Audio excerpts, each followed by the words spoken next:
الفصل الثالث وعن ابی الدرداء قال قال رسول اللہ صلی اللہ تعالیٰ علیہ وسلم، حضرت ابو درداء سے مروی فرماتے ہیں نبی کریم صلی اللہ تعالیٰ علیہ وسلم نے ارشاد فرمایا ان اللہ عز وجل فرغ الى كل عبد من خلقه من خمس. یہاں پہ الى كل عبد جو ہے الى لام کے معنی میں، لام حرف جار کے معنی میں، بے شک اللہ تبارک و تعالی فارغ ہو چکا ہے الى كل عبد من خلقی، اپنے مخلوق میں سے ہر بندے کے لیے، کس چیز سے؟ من خمس، 5 چیزوں سے. یعنی اللہ تبارک و تعالیٰ نے ہر بندے کے لیے 5 چیزیں لکھ دی ہیں. کیا؟ من اجلہ، اس کی موت سے فارغ ہو چکا ہے، یعنی اس کی موت لکھ دی ہے. وعملہ، اس کے عمل سے کہ کیا کرے گا، اچھا کرے گا یا برا کرے گا. ٹھیک ہے. اچھا، موت کے بارے میں یعنی کب مرے گا، پہلے مرے گا بعد میں مرے گا، یہ بھی لکھ دیا. ومضجعہ، اور مضجع کا معنی ہوتا ہے لیٹنے کی جگہ.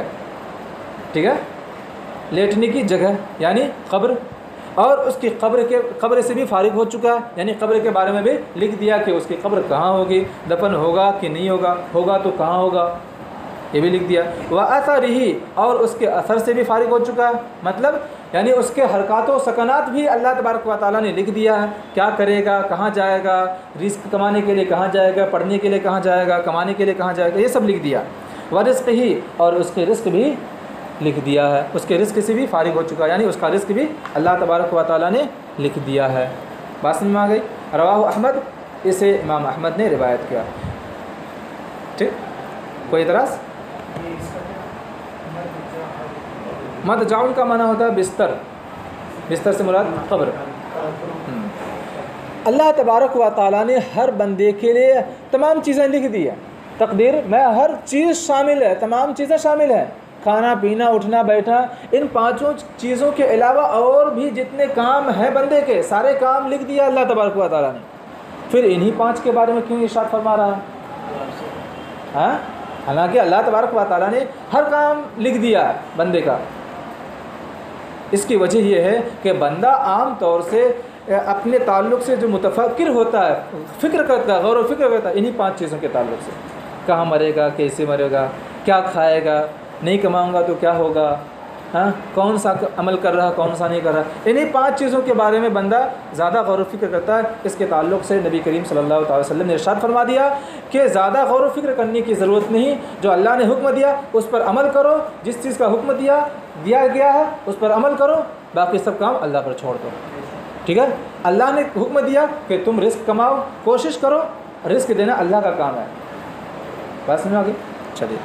وعن عائشہ قالت، اور حضرت عائشہ سے مروی فرماتی ہیں سمعت رسول اللہ صلی اللہ تعالی علیہ وسلم، میں نے نبی کریم صلی اللہ تعالی علیہ وسلم کو یہ فرماتے ہوئے سنا. کیا؟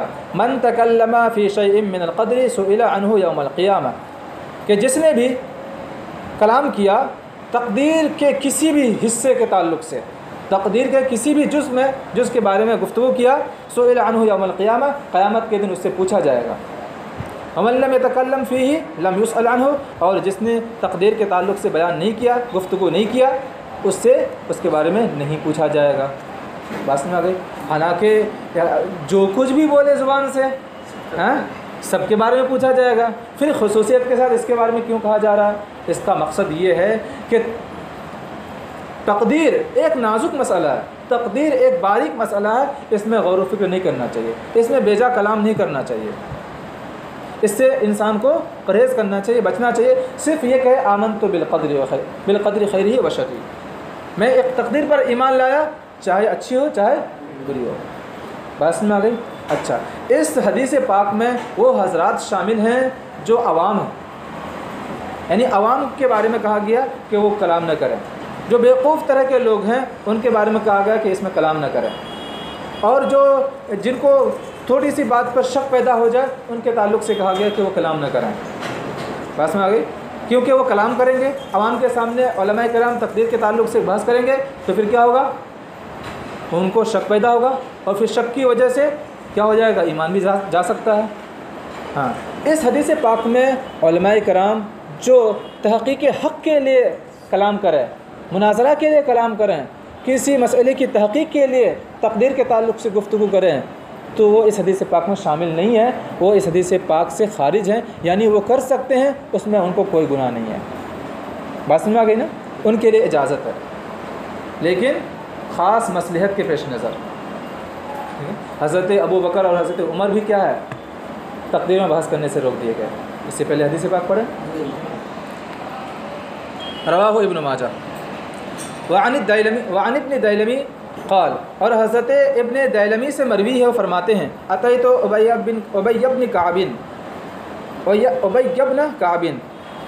اتیت ابی بن کعب، میں ابی بن کعب کے پاس آیا، فقلت، عرض کیا، قد وقع فی نفسی شیء من القدر، میرے جان میں یعنی میرے دل میں تقدیر کے تعلق سے کچھ واقع ہو گئی، یعنی تقدیر کے حوالے سے کچھ شبہ پیدا ہو گیا ہے، فحدثنی، تو آپ مجھے کوئی حدیث بیان کیجئے، لعل اللہ ان یذہبہ من قبلی، تاکہ اللہ تبارک و تعالی میرے دل سے اس شبہ کو دور فرما دے، یعنی کوئی ایسی بات بیان کیجئے کہ جس سے میرا شبہ کیا ہو جائے، دور ہو جائے، یا کوئی حدیث پاک بیان کیجئے جس سے میرا شبہ دور ہو جائے۔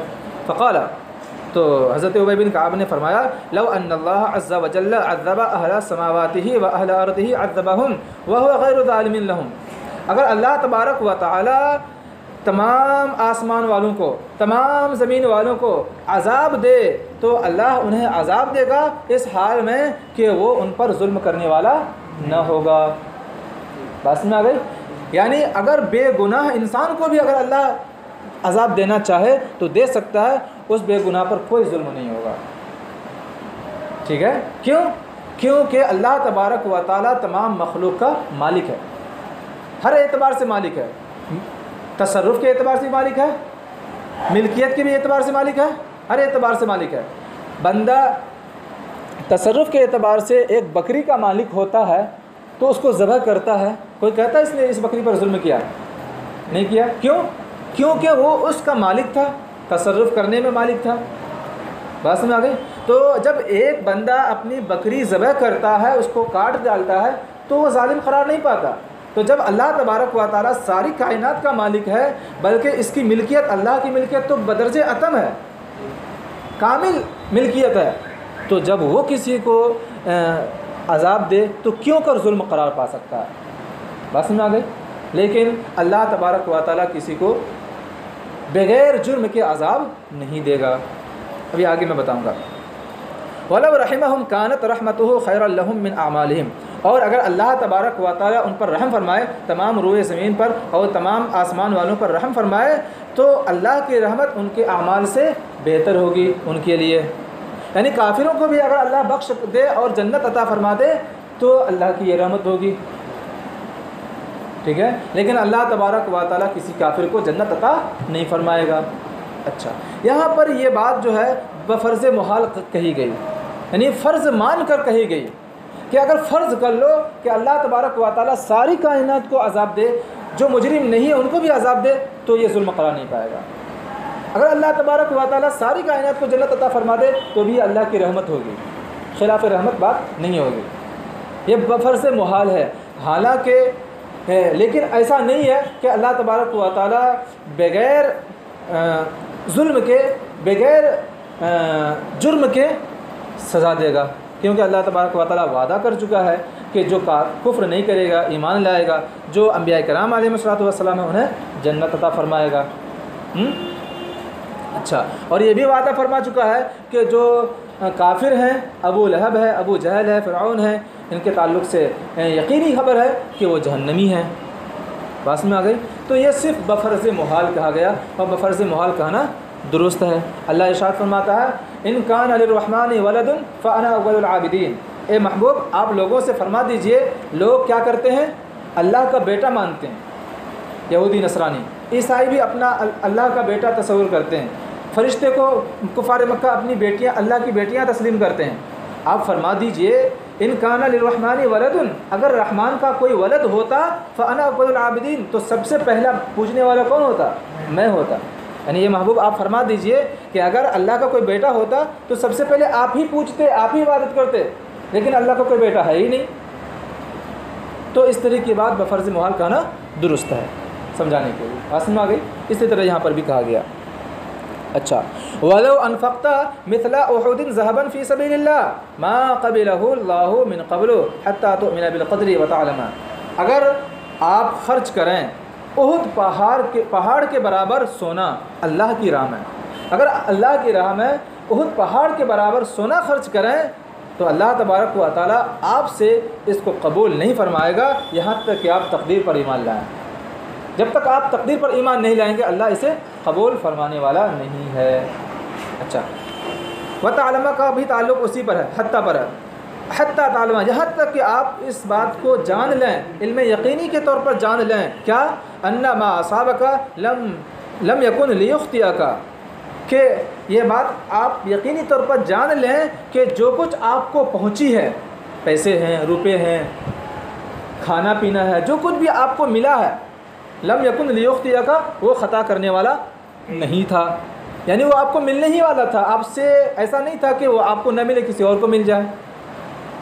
وَأَنَّ مَا أَخْطَأَكَ لَمْ يَكُنْ لِيُصِيبَكَ، اور اس بات کا بھی آپ کو یقین ہو جائے کہ جو کچھ آپ سے خطا کر گیا ہے، یعنی جو کچھ آپ کو نہیں ملا ہے، آپ جن چیزوں سے محروم ہو گئے ہیں، لم یکن لیصیبک، وہ آپ کو ملنے ہی والی نہیں تھی۔ جب تک آپ کو اس قدر یقین نہ ہو جائے، جب تک آپ تقدیر پر ایمان نہیں لائیں گے، تب تک اللہ تبارک و تعالیٰ احد پہاڑ کے برابر بھی آپ کا خرچ کیا ہوا یہ سونا قبول نہیں فرمائے گا۔ بات سمجھ آ گئی؟ تو اگر کوئی چیز گم جائے، کوئی چیز مل جائے تو خوشی نہیں منانی چاہیے کہ ہمیں تو مل گئی، کوئی چیز گم جائے تو غم نہیں منانا چاہیے تو فوت ہو گیا، کیونکہ وہ چیز گم ہونے والی ہی تھی اس لیے گم ہو گئی، یہ چیز مجھے ملنے ہی والی تھی اس لیے مل گئی۔ بس میں آ گئی، کوئی چیز مجھے ملنے والی نہ ہو اور ساری کائنات اس بات پر زور دے کہ یہ چیز اسے دے کر کے رہنا ہے تو ساری کائنات نہیں دے سکتی۔ کوئی چیز مجھے ملنے والی ہو اور ساری کائنات اس بات پر اڑی ہوئی ہو کہ اسے یہ چیز نہ ملے تو ایسا نہیں ہو سکتا، وہ چیز مجھے مل کر ہی رہے گی۔ بس میں آ گئی، یہ تقدیر ہے۔ اچھا، وَلَوْ مُتَّ عَلَىٰ غَيْرِ هَذَا لَدَخَلْتَ النَّارَ، اگر آپ اس عقیدے کے علاوہ پر مر جائیں تو کیا ہوگا؟ آپ جہنم میں داخل ہو جائیں گے، یعنی اگر تقدیر کا انکار کر کے آپ مر جائیں گے تو پھر جہنم میں داخل ہو جائیں گے۔ بات میں آ گئی؟ اچھا، قال، راوی کہتے ہیں ثم اتیت عبد اللہ بن مسعود، پھر میں عبداللہ بن مسعود کے پاس آیا، فقال مثل ذلك، تو انہوں نے بھی ایسا ہی فرمایا، یعنی ان سے اس کے تعلق سے سوال کیا تو انہوں نے بھی ایسا ہی جواب دیا۔ قال، راوی کہتے ہیں ثم اتیت حذیفہ بن الیمان، کہ پھر میں حذیفہ بن یمان کے پاس آیا، فقال مثل ذلك، تو انہوں نے بھی ایسا ہی جواب دیا۔ ثم اتیت زید بن ثابت، پھر میں زید بن ثابت کے پاس آیا، فحدثنی عن النبی صلی اللہ تعالیٰ علیہ وسلم مثل ذلك، تو انہوں نے بھی نبی کریم صلی اللہ تعالیٰ علیہ وسلم سے روایت کرتے ہوئے اسی طرح حدیث پاک بیان کی۔ رواہ احمد و ابو داؤد و ابن ماجہ۔ بات سمجھ میں آ گئی؟ اس حدیث پاک سے یہ بات واضح ہوتی ہے کہ اگر کوئی چیز معلوم نہ ہو تو علم والوں سے پوچھ لینا چاہیے، فاسألوا اہل الذکر ان کنتم لا تعلمون۔ ٹھیک ہے، پھر حضرت جو راوی ہیں انہوں نے پوچھا، پہلے ابی بن کعب سے پوچھا، پھر اور دوسرے سے پوچھا، پھر اور تیسرے سے پوچھا، تو کیا ایسا کرنا درست ہے؟ اگر یہ مقصد ہو کہ ہم مسئلے کی تشفی چاہیں، مسئلے کی بالکل وضاحت چاہیں، اس اعتبار سے، اس نقطۂ نظر سے اگر کئی لوگوں سے پوچھ رہا تو کوئی حرج نہیں، لیکن اگر فساد کے طور پر پوچھ رہا ہے، جانچنے کے لیے پوچھ رہا ہے کہ اسے معلوم ہے کہ نہیں ہے، ہاں، اگر نیت میں فساد ہے اس بنیاد پر پوچھ رہا ہے کئی لوگوں سے تو پھر درست نہیں، اسے گناہ ملے گا۔ بہت سارے لوگ ایسے ہوتے ہیں کہ ایک مسئلہ پوچھ لیتا ہے کسی آدمی سے، مسئلے کی وضاحت کر لیتا ہے، پھر وہی مسئلہ جو ہے جو بھی آتا ہے اس سے پوچھتا ہے، حضرت یہ مسئلہ بتا دیجیے، اس کو پتہ ہے پھر بھی پوچھتا ہے تاکہ وہ جانچے یہ کس پانی میں ہے، کتنے پانی میں ہے۔ ٹھیک ہے، جب غلط بتا دیتا ہے تو پھر اس کو بتاتا ہے کہ ان سے پوچھا تھا تو انہوں نے ایسے بتایا تھا، رسوا کرنا بھی مقصد رہتا ہے۔ بات سمجھ آ گئی؟ اگر یہ نیت ہے تو پھر درست نہیں۔ وعن نافع ان رجلا اتى ابن عمر فقال، حضرت نافع سے مروی ہے، فرماتے ہیں کہ ایک شخص حضرت عبداللہ ابن عمر کے پاس آئے، فقال، اور کہا، ان فلانا یقرئ علیک السلام، کہ فلاں آدمی آپ کو سلام کہتا ہے۔ فقال، تو حضرت عبداللہ ابن عمر نے فرمایا، انه بلغنی انه قد احدث، کہ میرے پاس یہ خبر پہنچی ہے کہ اس نے نئی بات ایجاد کر دی. احدث یحدث، احداث کا معنی ہوتا ہے نئی بات ایجاد کرنا، بدعت پیدا کرنا. میرے پاس یہ خبر پہنچی ہے کہ اس نے بدعت کا ایجاد کیا ہے. بات سمجھ میں آ گئی؟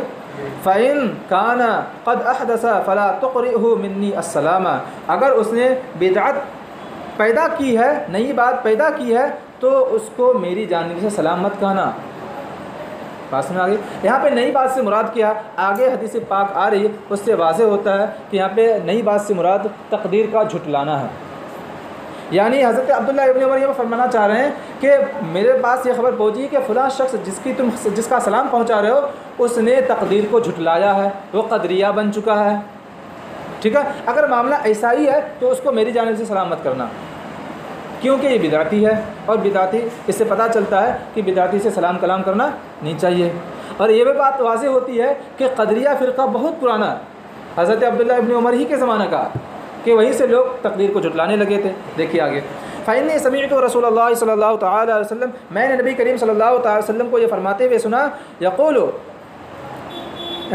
فِي أُمَّتِي أَوْ فِي هَذِهِ الْأُمَّةِ خَسْفٌ وَمَسْخٌ أَوْ قَذْفٌ فِي النَّارِ فِي أَهْلِ الْقَدْرِ، کہ میری امت میں یا اس امت میں، شک راوی ہے، میری امت میں یا اس امت میں کیا ہوگا؟ خسفن ہوگا، یعنی دھسنا ہوگا، اور چہرہ مسخ کرنا ہوگا، یا اوپر سے پتھر پھینکنا ہوگا. کن لوگوں میں؟ فی اہل القدر، قدریہ میں، تقدیر کے جھٹلانے والوں میں. بات سمجھ میں آ گئی؟ یعنی یہ عذاب، یہ تین طرح کے عذاب اس فرقے والوں پر ہوگا. ٹھیک ہے، اس کی تفصیل اس سے پہلے ہو چکی ہے کہ یہاں پہ تین معنی مراد ہیں. یا تو یہ کہ خصوصی عذاب ہوگا، عمومی عذاب نہیں ہوگا. ٹھیک، اور دوسرا مطلب یہ ہے کہ اگر یہ عذاب آئے تو انہی لوگوں میں آئے گا. اور تیسرا مطلب یہ بتایا تھا کہ یہ عذاب اس دنیا میں یعنی اس امت میں نہیں آئے گا، بلکہ قیامت میں یہ لوگ دھسا دیے جائیں گے، یہ لوگ مسخ کر دیے جائیں گے، اور ان کے اوپر پتھر برسایا جائے گا. چلیے، رواہ الترمذی و ابو داود و ابن ماجہ وقال الترمذی هذا حدیث حسن صحیح غریب. امام ترمذی نے فرمایا یہ حدیث پاک حسن ہے اور صحیح غریب ہے.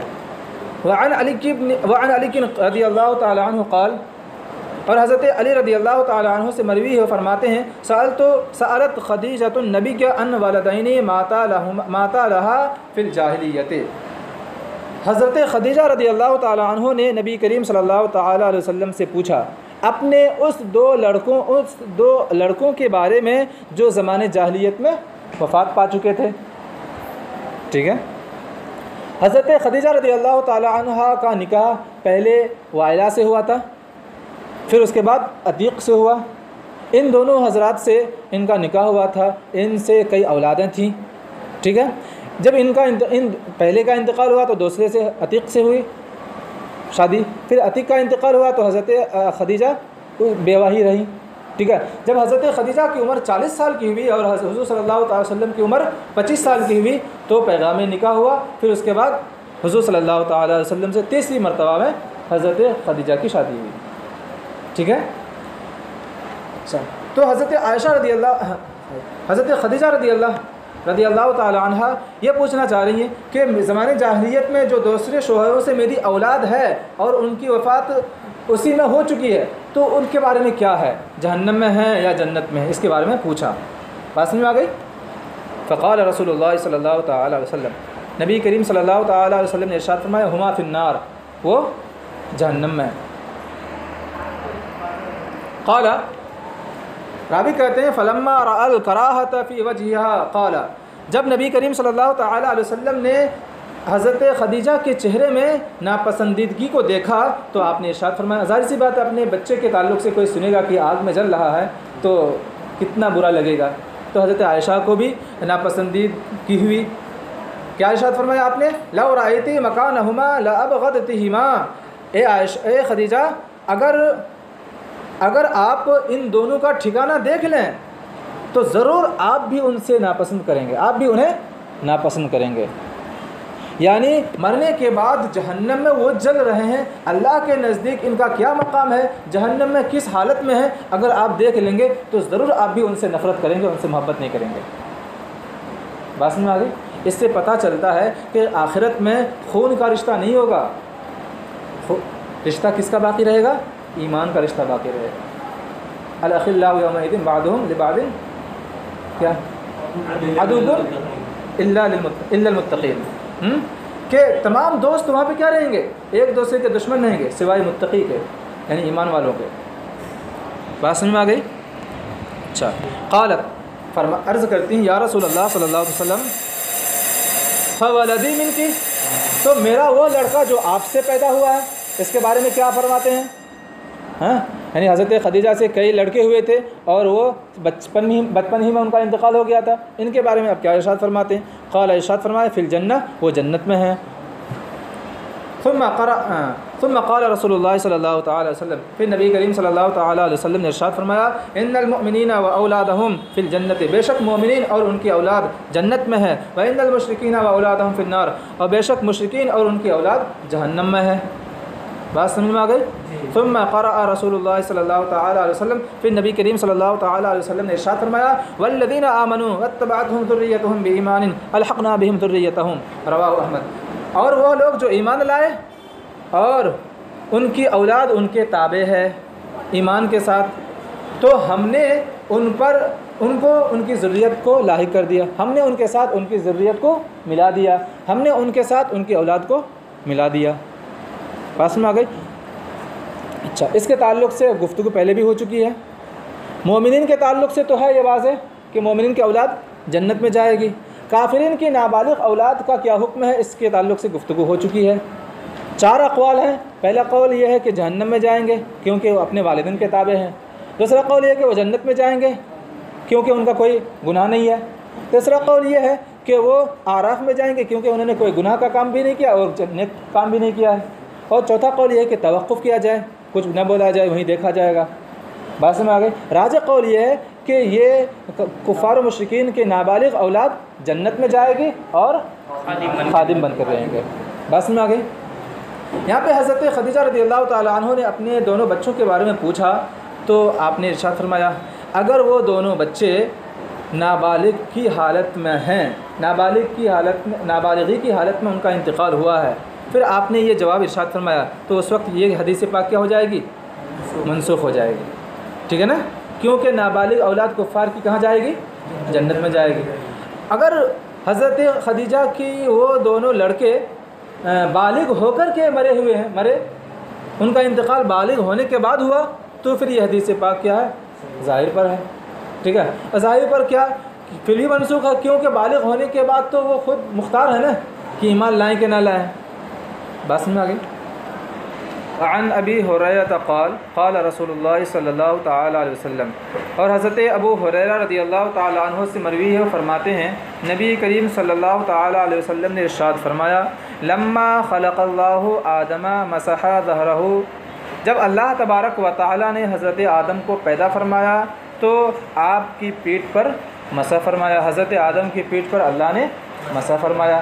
اس سے پہلے والی حدیث میں ہم نے پڑھا تھا کہ اپنے دائیں ہاتھ سے مسح فرمایا، وہاں پر میں نے بتایا تھا کہ مسح سے مراد کیا ہے کیونکہ اللہ تبارک و تعالی جسم و جسمانیت سے پاک ہے، توجہ مراد ہے۔ اللہ نے حضرت آدم علیہ السلام کی پیٹھ کی طرف توجہ فرمائی، فسقط عن ظہرہ کل نسمۃ هو خالقها من ذریتہ الی یوم القیامہ، نسمۃ کہتے ہیں روح کو۔ تو اللہ تبارک تو حضرت آدم علیہ السلام کی پیٹھ سے ہر وہ روح گر گئی یعنی نکل گئی جسے اللہ تبارک و تعالی قیامت تک پیدا فرمانے والا تھا۔ ترجمہ پھر سے خود سنیے، تو آپ کی پیٹھ مبارک سے ہر وہ روح نیچے گر گئی جسے اللہ تبارک و تعالی قیامت تک پیدا فرمانے والا ہے، یعنی حضرت آدم علیہ السلام سے لے کر قیامت تک جتنے لوگ پیدا ہونے والے تھے سارے کے ساری روحیں حضرت آدم علیہ السلام کی پیٹھ مبارک سے باہر آ گئیں۔ وجعل بین عینی کل انسان منہم وبصا من نورہم، اور اللہ تبارک و تعالی نے ان میں سے ہر ایک انسان کے آنکھوں کے درمیان، ہر ایک انسان کے دونوں آنکھوں کے درمیان، وبیس کہتے ہیں چمک کو، چمک، اور اللہ تبارک و تعالی نے ان میں سے ہر ایک انسان کے دونوں آنکھوں کے درمیان نور کی ایک چمک رکھی، یعنی پیشانی کو روشن کر دیا۔ ثم عرضهم علی آدم، پھر اللہ تبارک و تعالیٰ نے ان سب کو حضرت آدم پر پیش کیا تاکہ حضرت آدم علیہ الصلوۃ والسلام سب کو پہچان جائیں کون کیا ہے، ٹھیک ہے۔ اچھا، یہاں پہ مراد کون ہے؟ یہاں پہ وہی حضرات مراد ہیں جو ایمان لانے والے ہیں۔ ایمان لانے والوں کے پیشانی میں اللہ تبارک و تعالیٰ نے چمک رکھی۔ فقال، حضرت آدم نے عرض کیا، اے ربی، اے میرے رب، من ہؤلاء، یہ لوگ کون ہیں؟ قال، ارشاد فرمایا، ذریتک، یہ تیری اولاد ہے۔ فرآ رجلا منهم فاعجبه وبیس ما بین عینیہ، تو حضرت آدم علیہ السلام نے ان میں سے ایک شخص کو دیکھا تو ان کی آنکھوں کی چمک انہیں پسند آ گئی۔ ایک شخص ایسا تھا جن کی آنکھوں کی چمک حضرت آدم علیہ السلام کو پسند آ گئی۔ اعجبا یعجب، اعجاب کا معنی ہوتا ہے پسند آنا۔ قال، عرض کیا، اے ربی، اے میرے رب، من ھذا، یہ شخص کون ہے جن کی آنکھوں کی چمک انہیں پسند آ گئی تھی، وہ شخص کون ہے؟ قال، اللہ نے ارشاد فرمایا، داؤد، یہ حضرت داؤد علیہ السلام ہے۔ فقال، تو حضرت آدم نے عرض کیا، ربی کم جعلت عمرہ، اے میرے رب، تو نے اس کی عمر کتنی مقرر فرمائی ہے، یعنی یہ دنیا میں آنے کے بعد کتنے سال زندہ رہے گا؟ قال، اللہ نے ارشاد فرمایا، 60 سنتاً، 60 سال، یعنی دنیا میں آنے کے بعد کتنے سال رہیں گے؟ 60 سال زندہ رہیں گے، پھر اس کے بعد چلے جائیں گے۔ قال، حضرت آدم نے عرض کیا، ربی زدہ من عمری 40 سنتاً، میری عمر سے انہیں 40 سال عطا فرما دے، یعنی میری عمر 1000 سال ہے اور 1000 سال میں زندہ رہوں گا۔ میری اولاد ہے، میری اولاد میں سے ایک فرد حضرت داؤد ہے، انہیں صرف 60 سال عمر ملے گی، یہ صرف 60 سال زندگی رہیں گے۔ میرے پاس اتنی عمر ہے تو چلو سخاوت کر دیتے ہیں۔ حضرت آدم علیہ السلام نے اپنی عمر کے 1000 میں سے 40 سال حضرت داؤد علیہ السلام کو دینے کا عریضہ پیش کیا۔ آگے دیکھیے، آگے اور دلچسپ بات ہے۔ اچھا، یہاں سے یہ بات سمجھ میں آتی ہے کہ یہ کیا ہے؟ تقدیر معلق ہے۔ بات سمجھ آ گئی کہ حضرت آدم علیہ السلام کو پتہ تھا کہ میں ان کو عمر دوں گا تو ان کی عمر بڑھ جائے گی، تو حضرت آدم علیہ السلام کے عمر دینے سے کیا ہو گئی؟ حضرت داؤد علیہ السلام کی عمر بڑھ گئی۔ تو حضرت داؤد علیہ السلام کی عمر کا بڑھنا کس پر معلق تھا؟ حضرت آدم علیہ السلام کی عمر کے دینے پر۔ بات سمجھ میں آ گئی؟ قال رسول اللہ، نبی کریم صلی اللہ تعالیٰ علیہ وسلم نے ارشاد فرمایا، فلما انقضى عمر آدم الا 40 جاءه ملک الموت، جب حضرت آدم علیہ السلام کی عمر گزر گئی سوائے 40 سال کے، یعنی 1000 سال تھی تو 40 سال کو چھوڑ کر 960 سال جب مکمل ہو گئی، جاءه ملک الموت، تو آپ کے پاس ملک الموت آئے، کیا کرنے کے لیے؟ روح قبض کرنے کے لیے۔ فقال آدم، تو حضرت آدم علیہ السلام نے کہا، فرمایا، اولم یبقی من عمری 40 سنتاً، اے فرشتے، کیا میری عمر سے 40 سال ابھی باقی نہیں ہے؟ میری عمر تو 1000 سال تھی، ابھی 960 سال ہوئے ہیں، اب 40 سال باقی ہیں، کیوں آ گئے ہو؟ یہاں سے پتہ چلتا ہے کہ جو ملک الموت ہیں، انبیاء کرام علیہ السلام کی روح قبض کرتے ہیں تو پہلے ان سے اجازت طلب کرتے ہیں کہ آپ کی اجازت ہو تو آپ کی روح قبض کر لیا جائے، تو جب نبی اجازت دیتے ہیں تب ان کی روح قبض کی جاتی ہے، ورنہ حضرت ملک الموت آتے ڈائریکٹ کیا کرتے؟ قبض کر لیتے۔ حضرت آدم علیہ السلام کو سوال و جواب کرنے کا موقع ہی نہیں ملتا۔ بات سمجھ میں آ گئی؟ ہمارے نبی صلی اللہ تعالی علیہ وسلم کے ساتھ بھی یہی معاملہ پیش آیا۔ چلیے، قال، فرشتے نے کہا، اولم تعطیھا ابنک داؤد، کیا آپ نے وہ 40 سال کا عرصہ اپنے بیٹے داؤد کو عطا نہیں کیا تھا؟ فجحد آدم، تو حضرت آدم علیہ السلام نے انکار کیا، ٹھیک ہے۔ فجحدت ذریتہ، تو آپ کی اولاد نے بھی انکار کیا۔ ونسی آدم فاکل من الشجرۃ فنسیت ذریتہ، حضرت آدم علیہ السلام کو نسیان ہوا تو اس نسیان کی وجہ سے درخت کا حصہ کھا لیا جنت میں، اور پھر اس کی وجہ سے نیچے آنا پڑا۔ فنسیت ذریتہ، تو آپ کی ذریت کو بھی نسیان ہوا، آپ کی ذریت بھی بھول گئی۔ وخطأ، حضرت آدم نے خطا اجتہادی کی متعین کرنے میں، کہ یہاں پہ مراد کیا ہے اللہ تبارک و تعالیٰ کی، تو اس میں خطا ہو گئی تھی، وہ خطأت ذریتہ، تو آپ کی اولاد نے بھی خطا کیا، غلطی کی. بات سمجھ میں آ گئی؟ اچھا، حضرت آدم علیہ السلام نے انکار کیا، اس کا کیا مطلب؟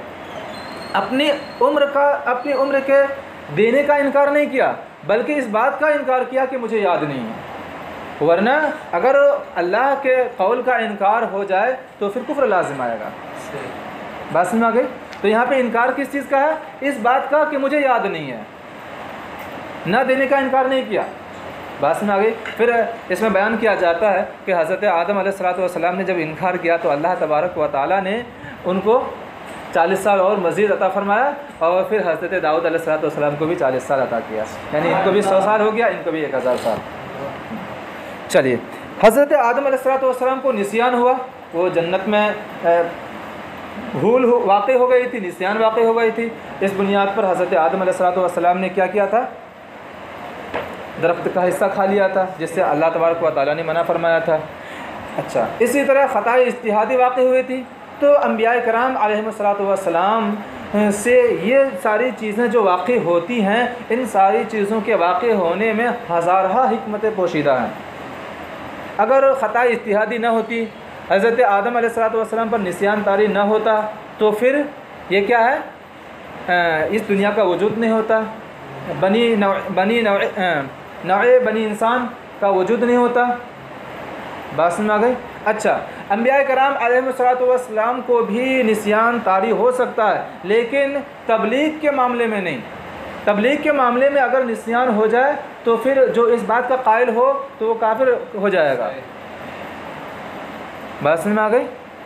اچھا، اگر تبلیغ کے علاوہ دوسرے معاملات میں نسیان طاری ہے تو اس میں اللہ تبارک و تعالیٰ کی جانب سے ہے، اس میں بھی اللہ تبارک و تعالیٰ کی بہت ساری حکمتیں ہیں. حضرت آدم علیہ السلام نے یہ 3 صفات کیے، یہ 3 کام حضرت آدم علیہ السلام سے ہوئے، تو یہ سارے کام بھی ان کی اولاد میں منتقل ہو کے آ گئی. ان کی اولاد بھی کیا کرتی ہے؟ انکار کرتی ہے. وہ کہتی ہے کہ میں نے یہ کام نہیں کیا، جھوٹ بول دیتا ہے، انکار کر دیتا ہے، نسیان طاری ہوتا، بھول جاتا ہے، ٹھیک ہے، اور خطا بہت ساری کرتا ہے، بے شمار مواقع پر غلطیاں کرتا ہے. رواہ الترمذی، اس حدیث پاک کو امام ترمذی نے روایت کیا. اچھا، یہ بات یاد رہے کہ انبیاء کرام علیہ السلام سے گناہ نہیں ہو سکتا، نہ گناہ صغیرہ نہ گناہ کبیرہ، ٹھیک ہے. جو اس بات کا قائل ہوگا وہ کافر ہو جائے گا. انبیاء کرام علیہ السلام سے ان مواقع پر جو خطائیں ہوئی وہ خطائیں اجتہادی کہلاتی ہیں، اور خطائیں اجتہادی میں مواخذہ نہیں ہے. وعن ابی الدرداء عن النبی صلی اللہ تعالی علیہ وسلم قال، حضرت ابو درداء سے مروی ہے، وہ نبی کریم صلی اللہ تعالی علیہ وسلم سے روایت کرتے ہیں کہ آپ نے ارشاد فرمایا، خلق اللہ آدم حین خلقہ فضرب کتفہ الیمنی. اللہ تبارک و تعالی نے حضرت آدم کو پیدا فرمایا. جب اللہ نے ان کو پیدا فرمایا تو اللہ تبارک و تعالی نے ان کے دائنے کندھے پر مارا. یعنی جب اللہ تبارک و تعالیٰ نے حضرت آدم کو پیدا فرمایا تو اللہ تبارک و تعالیٰ نے حضرت آدم کے دائنے کندھے پر پیٹھ میں مارا. یہاں پہ مارنے کا لفظ استعمال کیا گیا، اس سے پہلے مساحہ کا استعمال کیا گیا، مراد وہی ہے، توجہ، حقیقی معنی نہیں ہے. فَأَخْرَجَ ذُرِّيَّةً بَيْضَاءَ كَأَنَّهُمُ الذَّرُّ، تو اللہ تبارک و تعالیٰ نے ان کی پیٹھ مبارک سے سفید اولاد نکالی، گویا کہ وہ چوٹی ہیں. یعنی ان کی اولاد بالکل نور کی طرح سفید ہیں، اور تعداد میں اتنے زیادہ ہیں کہ وہ چوٹی کی طرح نظر آتے ہیں. کس سے؟ دائنی طرف سے. وَضَرَبَ كَتِفَهُ الْيُسْرَى فَأَخْرَجَ ذُرِّيَّةً سَوْدَاءَ كَأَنَّهُمُ الْحُمَمُ، اور اللہ تبارک و تعالیٰ نے آپ کے بائنے کندھے پر مارا تو اس سے کالی اولادیں نکالی، گویا کہ وہ کوئلے ہیں. یعنی اولاد اس قدر کالی تھیں، اس قدر وہ کالے تھے کہ ایسا محسوس ہوتا تھا کہ وہ کوئلے ہیں. اس سے مراد کون ہے؟ کافر اور منافقین. اچھا، پہلے سے مراد کون ہے؟ مومنین. فقال للذی فی یمینہ، تو اللہ تبارک و تعالیٰ نے اس کے تعلق سے ارشاد فرمایا جو دائیں جانب میں تھا، کیا؟ الی الجنۃ ولا ابالی، یہ گروہ جنت کی طرف جائے گا اور اس میں مجھے کوئی پرواہ نہیں. وقال للذی بالا ابالی مبالات، ٹھیک ہے، ابالی کوئی پرواہ نہیں. وقال للذی فی کتفہ اليسریٰ، اور اللہ تبارک و تعالیٰ نے اس گروہ کے بارے میں ارشاد فرمایا جو بائیں جانب تھا، بائیں کندھے میں تھا، کیا الی النار ولا ابالی، کہ یہ گروہ جہنم کی طرف جائے گا اور اس میں مجھے کوئی پرواہ نہیں۔ بات میں آ گئی؟ یعنی اللہ ارشاد فرما رہا ہے کہ یہ گروہ جنت میں جائے گا، مجھے اس کی کوئی پرواہ نہیں، مجھے اس کا کوئی فائدہ نہیں ہے، فائدہ انہی کا ہے جو جنت میں جائیں گے، اور یہ گروہ جہنم میں جائے گا، اس کا مجھے کوئی نقصان نہیں ہوگا، کہ نقصان انہی کو ہوگا۔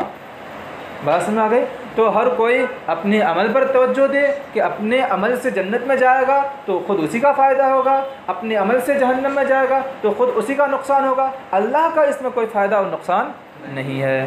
رواہ احمد، اس حدیث پاک کو امام احمد نے روایت کیا۔